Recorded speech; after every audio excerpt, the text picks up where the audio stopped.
보실 하나님의 말씀은 에스라서 2장 43절에서 58절 말씀, 그 다음에 68절에서 70절 말씀 같이 한번 보도록 하겠습니다. 여러분하고 저하고 함께 교독하도록 하겠습니다.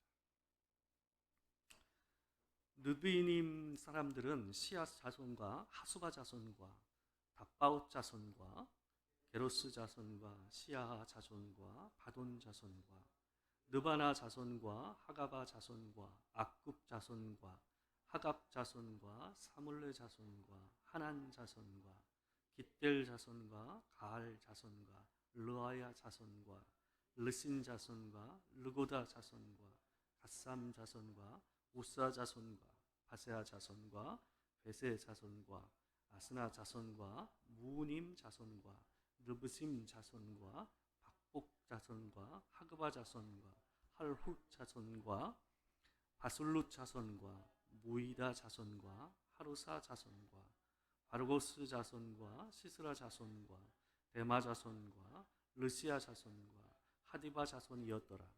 솔로몬의 신하의 자손은 소대 자손과 하소베렛 자손과 부르다 자손과 야알라 자손과 다르곤 자손과 깃델 자손과 스바다 자손과 하딜 자손과 보게렛 하스바 임 자손과 아미 자손이니 모든 르디딘 사람과 솔로몬의 신하의 자손이 392명이었더라.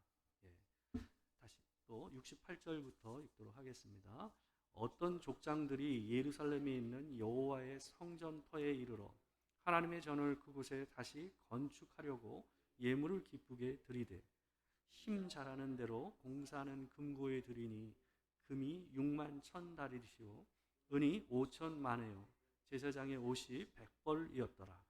이에 제사장들과 레위 사람들과 백성 몇과 노래하는 자들과 문지기들과 루디림 사람들이 각자의 성읍에 살았고 이스라엘 무리도 각자의 성읍에 살았더라. 아멘. 오늘은 에스라서 2장 43절에서 58절, 68절에서 70절 말씀을 가지고 공동체의 회복, 사랑이라는 제목으로 하나님의 말씀을 전하도록 하겠습니다. 여러분 큰 댐이 이제 보이죠? 이게 이 중국에 있는 그 샨샤댐이라고 얘기합니다. 이게 우리나라의 최대 댐의 소양강 댐의 14배라고 합니다. 엄청난 댐이죠.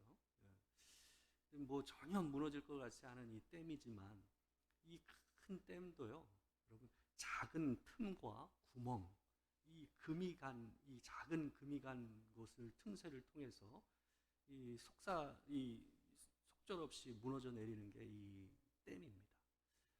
그래서 우리가 보기에 전혀 무너질 것 같지 않았던 이 초롱성 같은 것도 알고 보면 그 변화의 시작과 물꼬가 터지는 데는 되게 작은 금과 이 구멍을 통해서 그 일이 일어난다라는 것을 여러분께 말씀드리고 싶습니다. 여러분 우리의 눈은 되게 보이는 것에 집중하죠. 그러니까 변화를 찾을 때도 어떨까요? 뭔가 확 획기적으로 뭔가 변화되는 것들을 먼저 보려고 하는 성향이 우리 가운데 있습니다. 그런 게 보이지 않으면 변화가 일어나지 않고 있다라고 생각하는 경향들이 있다는 것입니다. 근데 실질적으로 이 변화 자체는 이 보이지 않는 작은 곳에서 일어납니다. 사람의 눈에 보이지 않는 어떤 곳에서부터 변화는 출발한다는 걸 우리가 생각해야 됩니다. 회사와 가정, 학교와 교회의 변화는 결국 한 사람의 보이지 않는 마음의 변화에서부터 출발이 돼요. 지난주에 우리가 봤듯이 이 감동된 이 소수의 사람들이 먼저 기도하고 기대할 수 없을 때 기대하며 하나님 앞에 나아감으로써 그 변화가 시작된 것처럼 모든 변화는 보이는 것이 아니라 보이지 않고 작은 곳에서부터 그 일들이 일어나기 시작한다라는 겁니다. 한 사람의 마음 안에서 일어나는 그 작은 변화가 그 마음에서 다른 사람의 마음으로 이 진동이 번지듯이 파동이 옆으로 번지듯이 이 변화는 영향을 미칩니다.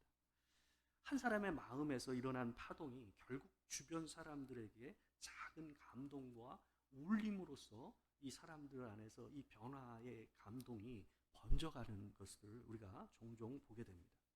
여러분, 그렇게 이 변화라는 것은 보이지 않는 곳에서 보이는 곳으로, 한 사람의 마음 안에서 다른 사람의 마음으로 전달되는 이 모습으로 번져갑니다. 여러분, 오늘 본문인, 우리가 읽었던 본문이 속한 것은 바로 에스라서 2장입니다. 우리가 읽기는 부분적으로 읽었지만 우리가 설교 때 다룰 본문은 전체 내용 2장 전체를 함께 볼 예정입니다.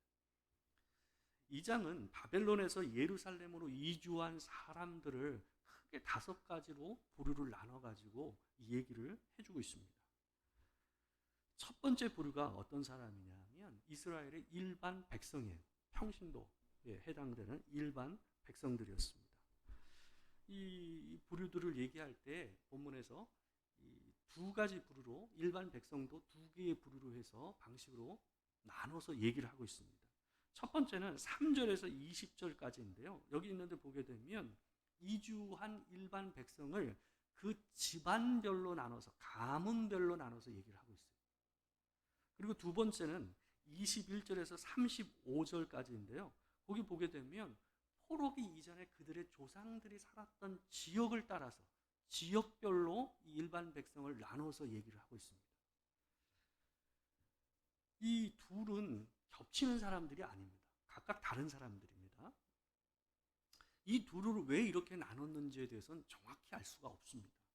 근데 이것에 대해서 추측하는 내용들 중에서 가장 적절하다 싶은 가장 좋은 추측은 뭐냐 하면, 처음에 나오는 집안별로 나눠서 이 분류해서 일반 백성을 얘기한 사람들 같은 경우는 자기들이 물려받을 땅이 여전히 존재하는 가정에 해당되는 사람들을 그렇게 나눠서 기록했을 것이다 라고 얘기합니다.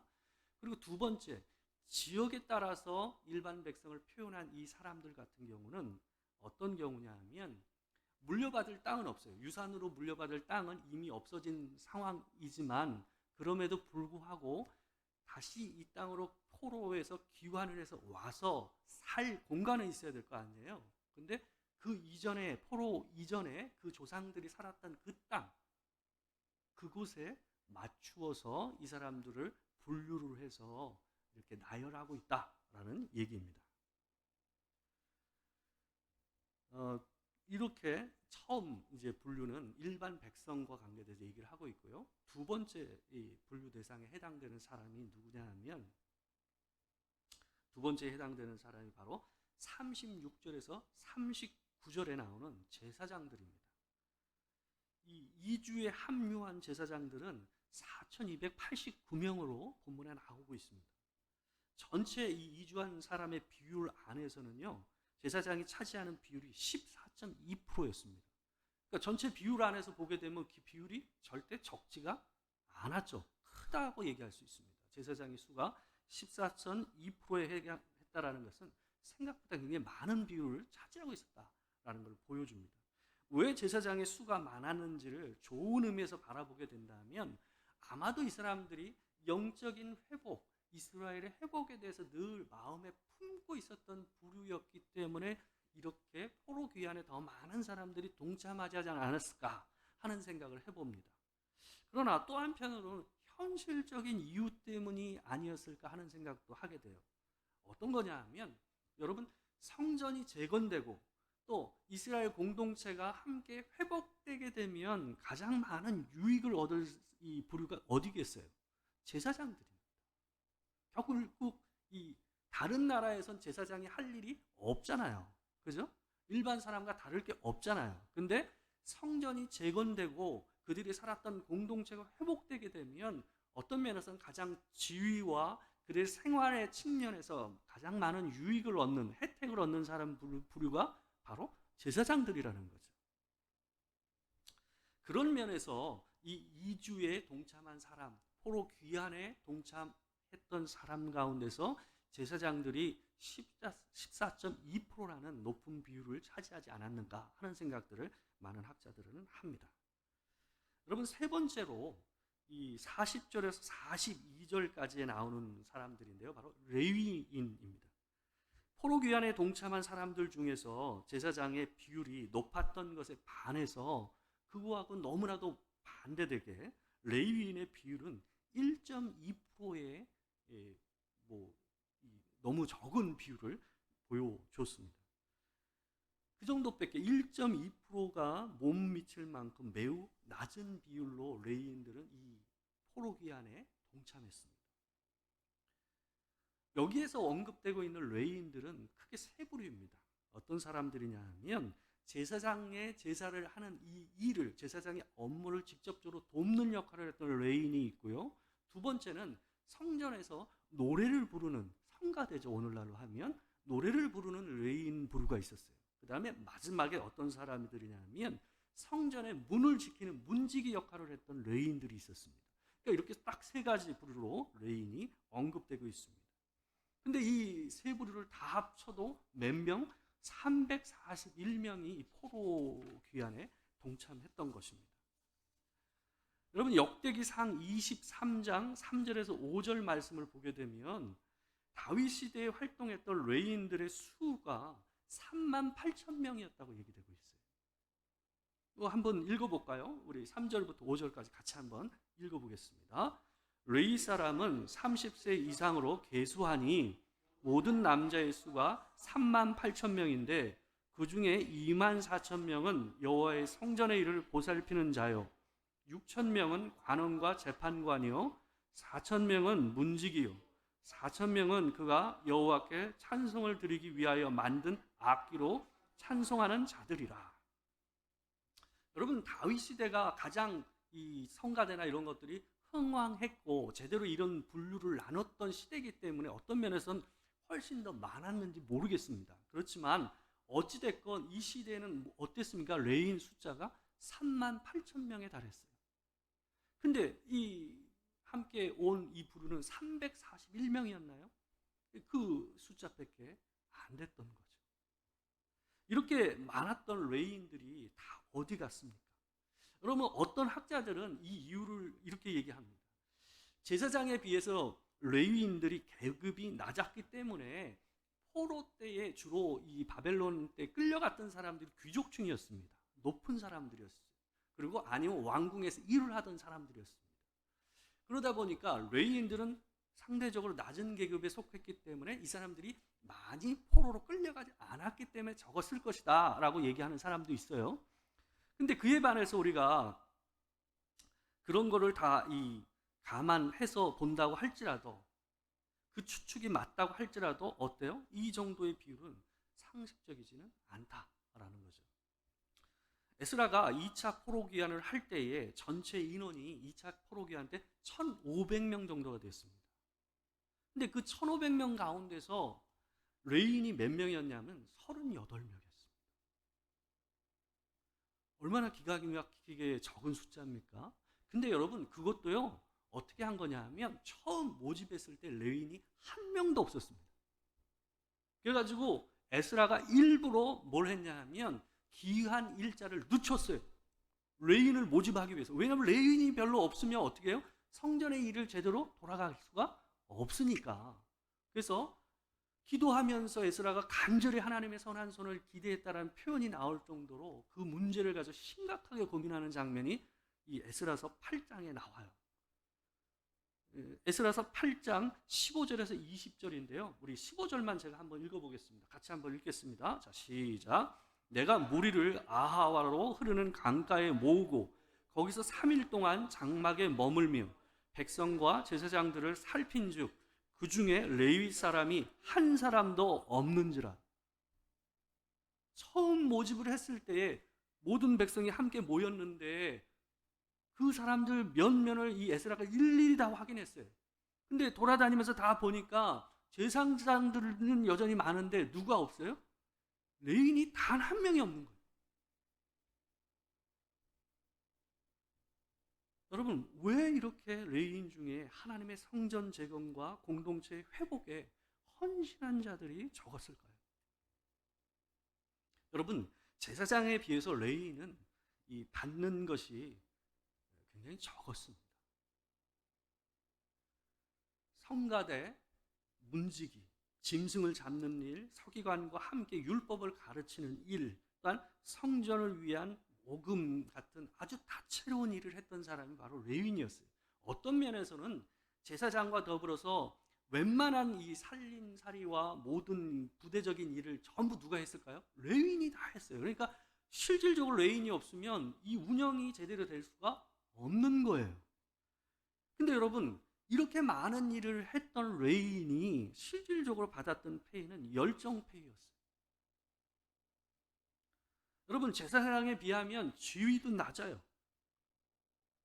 여러분, 이런 상황 가운데서 이 사람들이 다시 고국으로 돌아와서 이 일을 다시 해야 하겠다라는 생각이 들 가능성이 어떨까요? 많이 낮겠죠. 그러다 보니 제사장에 비하면 레위인들의 헌신과 동참이 적었던 것 같습니다. 여러분, 그래서 보면 이 사람들의 비율이 제사장을 돕는 레위인은 0.2%, 찬양대는 0.5%, 문지기는 0.5%에 못 미치는 사람들이 헌신했어요. 그러니까 전부 다 합쳐봐야 몇 프로입니까? 1.2%. 전체 비율에 합쳐서 그렇다라는 겁니다. 여러분, 그에 반해서 우리가 오늘 집중해서 보고자 하는 부류가 있습니다. 우리가 함께 봉독했던 그 부분인데요. 여러분, 이 네 번째에 속하는 이 부류들은 바로 43절 이하에 나오는 르디딤 사람들이라는 사람들과 55절에서 57절 사이에 나오는 솔로몬 왕의 신하의 자손이라고 표현되어 있는 사람들입니다. 여러분, 58절에서 이 둘을 하나의 통계로 묶어서 얘기를 합니다. 각각을 나눠서 얘기하다가 최종 통계로는 58절에서 어떻게 하냐면 둘을 합친 인원수를 얘기하고 있어요. 여러분, 이건 뭘 의미하는 거냐 하면 이 두 부류, 바로 르디딤 사람들과 솔로몬의 신하의 자손이라고 얘기된 이 사람들이 하나로 묶어서 표현됨직한 큰 공통점이 있다라는 의미를 담고 있는 거예요.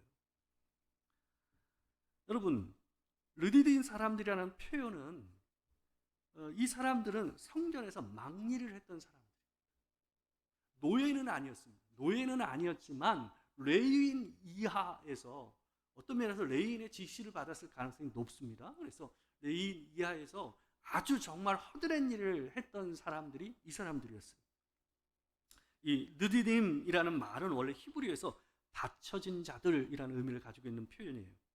근데 이 정확한 의미 자체를 알지 못하다 보니까 이 말이 어떻게 그냥 전달됐냐면 그냥 음역을 해서 전달된 거예요. 근데 현대에 와서 이 사람들이 했던 일들에 대해서 이것이 정확히 알려지면서 이 사람들이 성전의 막일꾼이었다라는 걸로 알려지게 된 거예요. 그러다 보니까 요즘 번역된 성경을 보게 되면 이 르디딤 사람들이라는 표현이 성전의 막일꾼이라는 표현으로 번역을 많이 되어 있습니다. 이 NIV 성경 같은 경우로 그런 식으로 번역을 해놨습니다. 여러분, 그러다 보니까 보시게 되면 이들은 아마도 여러 가지 이유로 이스라엘 공동체에 함께 살게 된 이방인이었을 가능성이 높습니다. 만약에 이스라엘 사람들이었다고 한다면 어땠을까요? 앞에 나오는 일반 백성의 그 통계에 그 안에 들어가야 되지 않겠습니까? 아니면 제사장이나 다른 사람이 글로 들어갔겠죠. 근데 여기저기 다 안 들어가고 따로 르디딤 사람들과 솔로몬 신하의 자손이라고 표현된 걸로 봐서는 이 사람들은 이스라엘 사람들이 아닙니다. 둘 다 이방인이었던 것입니다. 출애굽 당시에 여러분들 기억하십니까? 허다한 잡족과 함께 나왔죠. 그죠? 그 이스라엘 공동체 안에는 이방인들이 이미 처음부터 있었습니다. 출애굽 공동체부터 함께 했던 사람들이 있었습니다. 또한 이 솔로몬 시대 때에 여호수아 시대 때 어떤 사람들이 있었습니까? 기브아 사람들인가요? 기브온 사람들인가요? 이 사람들이 여호수아를 속였죠. 자기들이 먼 지역에서 온 사람들처럼 허름한 옷을 입고 와가지고, 그죠? 그렇게 해서 속여서 그들과 함께 살게 되는 일이 일어나잖아요. 그 사람들이 이스라엘과 함께 거주하게 되죠. 그런 사람들이 그런 일들을 하게 됐고요. 또 마지막에 속하는 것은 바벨론의 포로로 끌려가서 생활하는 동안에 이스라엘 사람들을 통해서 어떤 부류가 생겼냐 하면 이 유대교에 대해서 알게 되는, 하나님을 믿는 신앙에 대해서 듣게 된 사람들이 있는 거예요. 그래서 그 이방인 가운데서 회심한 사람들이 생겨난 거죠. 그래서 이와 같은 사람들이 같이 이주하는 행렬에 동참하게 된 겁니다. 이런 사람들이 바로 이 성전의 막일꾼으로 일하게 된 사람들이었다라는 겁니다. 여러분, 더불어 이 통계에 함께 합쳐졌던 솔로몬 신하의 자손이라고 표현된 부류는 이 사람들도 이방인이었습니다. 보게 되면 이 열왕기상 9장 20절에서 21절을 보게 되면 이런 말씀이 있습니다.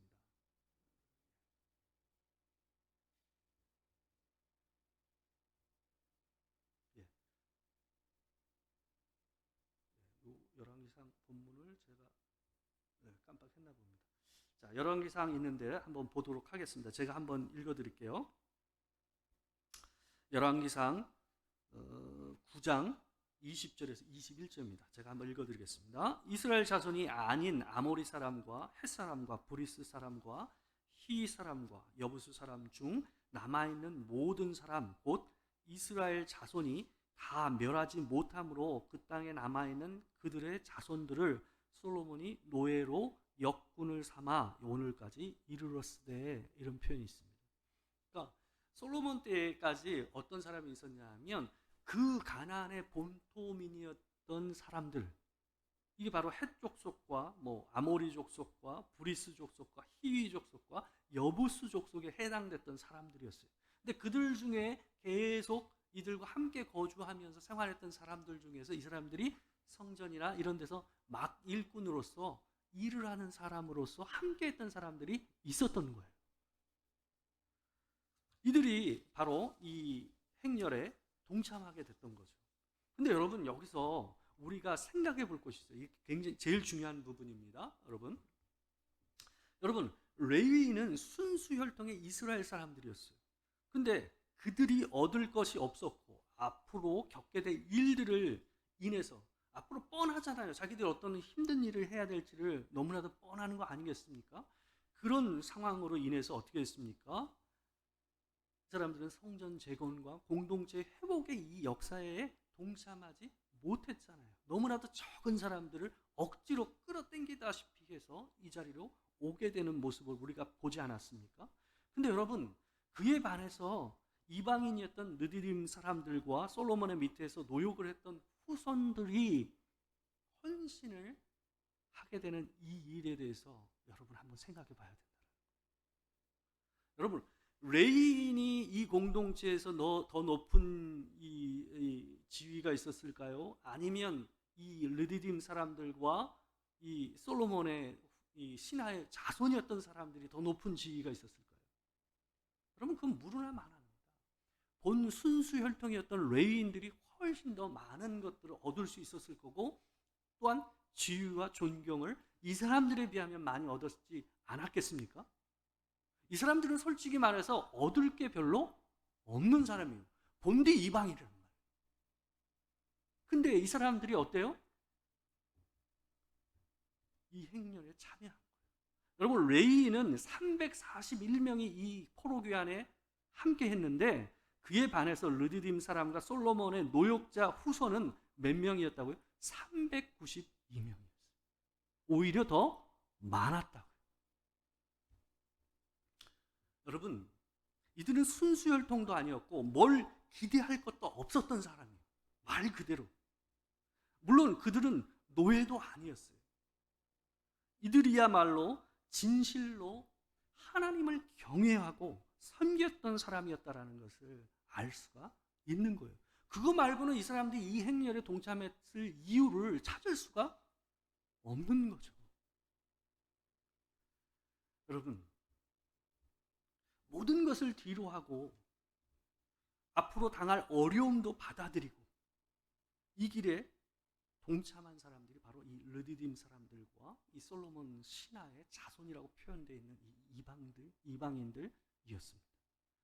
여러분, 포로기환으로 돌아온 사람들이 모두 하나님께 감동된 사람들은 아니었어요. 이 행렬에 동참했던 모든 사람이 순수한 믿음으로 돌아오는 것만은 아니었다라는 거예요.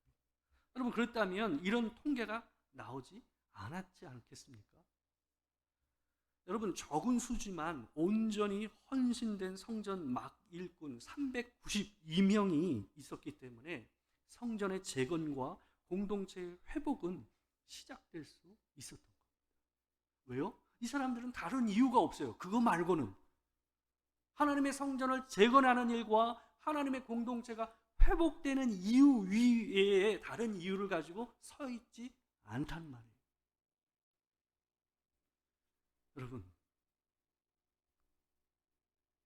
여러분, 포로기한의 무리 안에는 다른 기대를 가지고 있었던 사람들이 있었습니다. 진정으로 하나님의 뜻을 따라서 주의 일을 이루기보다는 자기가 그 땅으로 돌아가서 얻을 것과 거기서 새롭게 출발할 어떤 것에 대한 엉뚱한 기대를 가지고 있었던 부류들이 있었다라는 거예요. 여러분, 이런 모습은 성전 재건과 관계돼서 헌금을 내는 내용과 관계돼서 더 분명히 드러납니다. 오늘 우리가 아까 읽었던 본문 가운데서 68절 있는데 보게 되면 68절 한번 보시겠어요? 여기 있는데 보게 되면 이런 말씀이 있어요. 어떤 족장들이라고 표현된 사람들이 나와요. 근데 어떤 족장들이라고 표현된 이 사람들이 성전의 재건을 위해서 도착해서 뭘 했냐면 예물을 하나님께 기쁘게 드렸다라는 내용이 나와요. 근데 그들이 드린 예물의 양을 보게 되면 69절에 나오는데요. 그 양을 보게 되면 우리가 입이 딱 벌어집니다. 한번 읽어볼까요? 자, 시작. 힘 잘하는 대로 공사하는 금고에 드리니 금이 6만 1,000다리시오 은이 5,000만에요 제사장의 옷이 100벌이더라. 여러분, 여기에 나오는 금이 6만 1,000다리시오 은이 5,000만에요 또한 제사장의 옷 100벌이라고 얘기되는 이 드린 헌물은요, 엄청난 양의 이 보물입니다.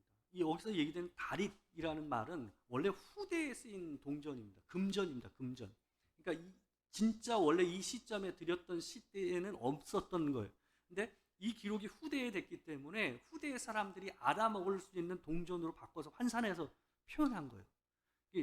이 다릿이라는 것은 페르시아 다리오 왕 때 만들었던 금전인데요. 이걸 계산을 해보게 되면요, 이 금으로 환산하면 6만 1,000다렛은 513.9kg에 해당돼요. 또한 5,000만회라고 되는 것은 은전인데요. 은을 갖다가 환산해 보면 2,850kg에 해당돼요. 엄청난 양의 금과 은이었던 것을. 여러분, 이 더 놀라운 것은 여기서 우리가 더 봐야 되는 것은 이 헌물을 드린 사람들이 다수가 아니었다. 여기에 어떤 족장들이라는 표현이 나와요. 여러분, 영어 성경에서 이게 some이라고 돼 있어요. some. 몇몇이에요. 몇몇. 아주 적은 몇 사람이 낸 헌물의 양이었던 거예요. 여러분, 그런데 이 사람들이 69절을 보면 어떤 표현이 있습니까? 힘 잘하는 대로. 여러분, 65절에서 67절을 보게 되면요, 이 사람들의 이런 헌신과 대비되는 내용을 우리가 볼 수가 있어요. 볼까요? 65절에서 67절입니다. 같이 한번 읽겠습니다. 자, 시작.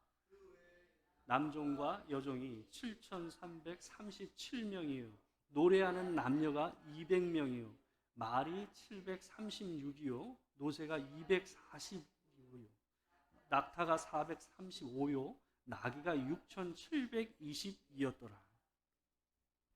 여러분, 이 방금 우리가 함께 읽었던 65절에서 67절을 보면 이스라엘 사람들과 이방인 헌신자들의 통계에 들지 않았던 종들이 몇 명이었다고 얘기합니까? 7,337명이라고 그랬어요. 이건 개인에게 복속되어 있던 종들이에요. 그러니까 이 말을 얘기한다면 종을 둘 만큼 많은 사람들이 뭐였다라는 거예요? 보유했다라는 걸 얘기하는 거예요. 포로 귀환에 동참했던 사람들 중에서는 가난한 사람들도 분명히 있었지만 상당히 많은 사람들이 적지 않은 부류가 뭐였다라는 거예요? 부유한 사람들이 많았다라는 것을 얘기해 주는 거예요. 또한 여기 보게 되면 여러분 노래하는 남녀가 200명이었다는 표현이 나와요. 근데 여기에 나오는 노래하는 남녀라는 것은 앞에서 우리가 봤던 레인 가운데서 노래하는 자라고 얘기됐던 사람하고 다른 사람이에요. 앞에 나왔던 그 사람들은 성전에서 성가대로서 하나님께 노래하는 사람들이고, 여기에 표현된 노래하는 사람들은 어떤 사람이냐 하면 자기의 개인적인 유흥을 위해서 데리고 있었던 가수들이요. 기가 막히죠? 그런 사람들이 200명이었다고요. 여러분 66절에서 67절을 보게 되면 이들이 귀환할 때 탔던 동물들이 통계로 나오고 있습니다. 여기 나오는 말, 노새, 낙타 이런 말들 나오죠? 낙이. 근데 여기서 특별히 말이 736마리라고 되어 있어요. 근데 그 당시에 부유한 사람들은 뭘 타고 다녔냐면 말을 탔습니다. 근데 상대적으로 가난했던 사람들은 뭘 탔냐면 나귀를 탔습니다. 여러분 비율적으로 보세요. 말이 736마리였다라는 것은 그만큼 부유한 사람이 적지 않았다라는 얘기를 우리에게 알려주는 거예요. 여러분 근데 실질적으로 이 헌물에 동참했던 사람은 몇 명이었다고요? 족장 중에 어떤 족장들이라고 되는 썸이라고 얘기되는 몇 명이었다는 거예요.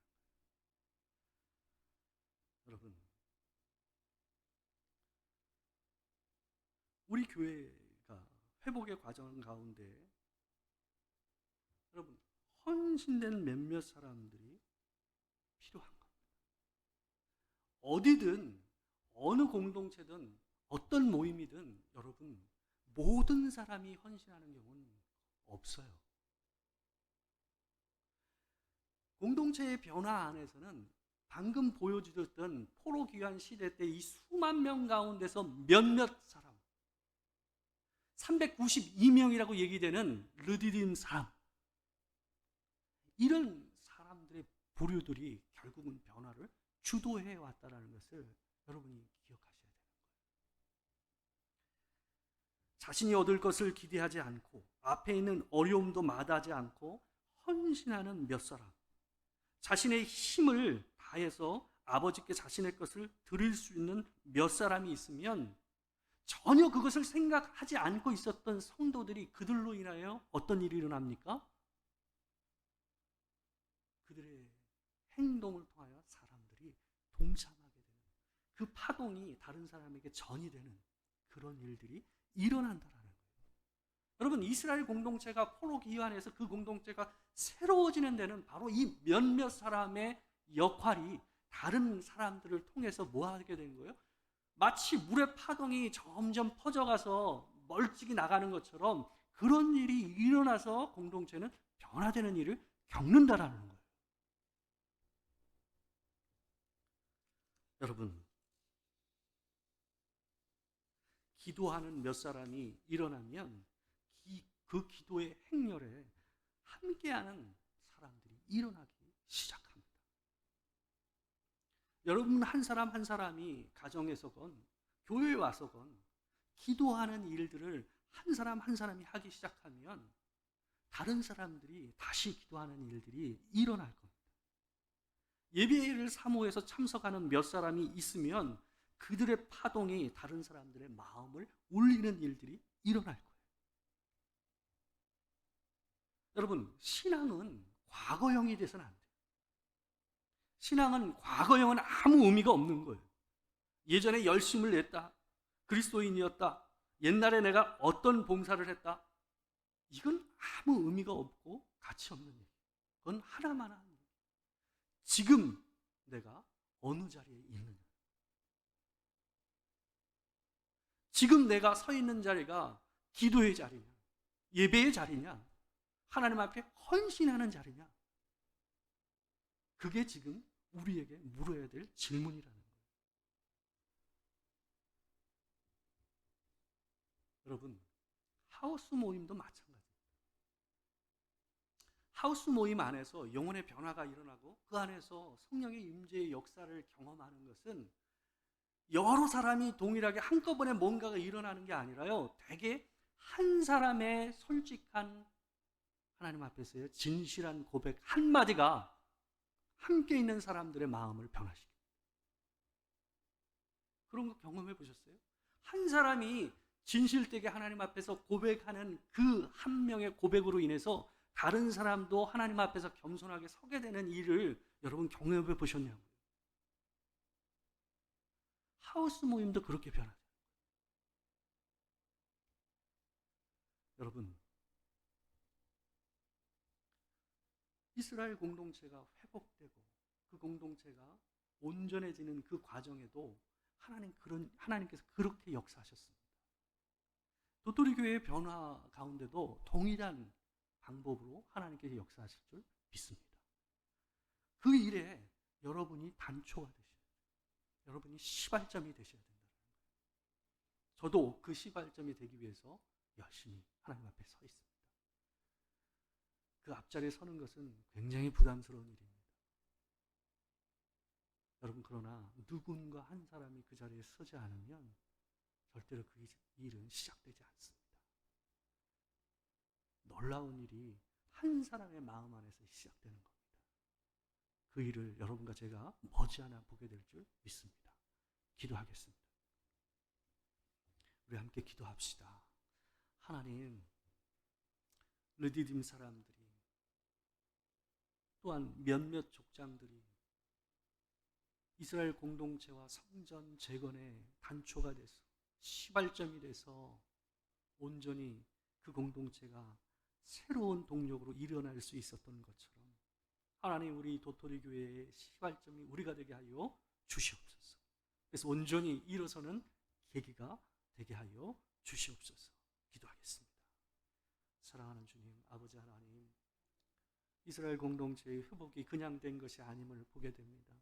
하나님, 그들 가운데는 딴 생각이 있었고 다른 것을 생각하는 자들도 있었지만, 그러나 몇몇 진실로 헌실되고 하나님을 따른 귀한 사람들로 인하여 하나님, 그 공동체가 변화되고 새로운 길로 들어섰던 것처럼 하나님, 우리 교회 가운데도 하나님 그런 일들이 일어나게 하여 주시옵소서. 그 일이 저로부터 시작되게 하시고, 그 일이 장로님으로부터 시작되게 하시고, 그 일이 권사님으로부터 시작되게 하시고, 그 일이 안수 집사님을 통해서 일어날 수 있도록 주님 도와주시고, 그 일이 집사님들을 통해서 일어날 수 있도록 하나님 도와주시옵소서. 그 한 사람이 우리가 되길 소망합니다. 주님 도와주시옵소서. 온전히 하나님께서 함께해 주시길 원하고 예수 그리스도의 이름으로 기도드리옵나이다. 사랑하는 주님, 이스라엘의 회복의 모습을 보며 하나님, 우리 교회를 바라봅니다. 아버지 하나님, 하나님께서 그 모든 사람을 통해서 하신 것이 아니라 몇몇 사람을 통해서, 또 정말 그 모든 것을 뒤로하고 오직 주의 나라를 생각하며 헌신됐던 르디딤 사람들을 통해서 주의 일을 하신 것을 보게 됩니다. 주님, 우리 안에 순수한 하나님을 향한 열정과 회복의 은혜를 더하여 주시옵소서. 내가 시작돼서 다른 사람에게 그 마음이 진동으로 퍼져나가 그 은혜가 넓어지는 역사를 보게 하여 주시옵소서. 온전히 이 공동체의 회복의 날을 속히 오게 하실 줄 믿사옵고, 지금 우리 주 예수 그리스도의 은혜와 아버지 하나님의 크신 사랑과 성령의 교통하심이 진실로 하나님 앞에서 하루속히 더 큰 은혜와 하나님의 회복의 역사를 보길 원하는, 또 그것의 출발이 내가 되길 원하는 이 자리에 있는 모든 성도들과, 또한 이 자리에 참석하지 못했으나 하나님과 함께하길 원하는 모든 성도들 가운데 지금으로부터 영원토록 함께 하시기를 축원하옵나이다. 아멘.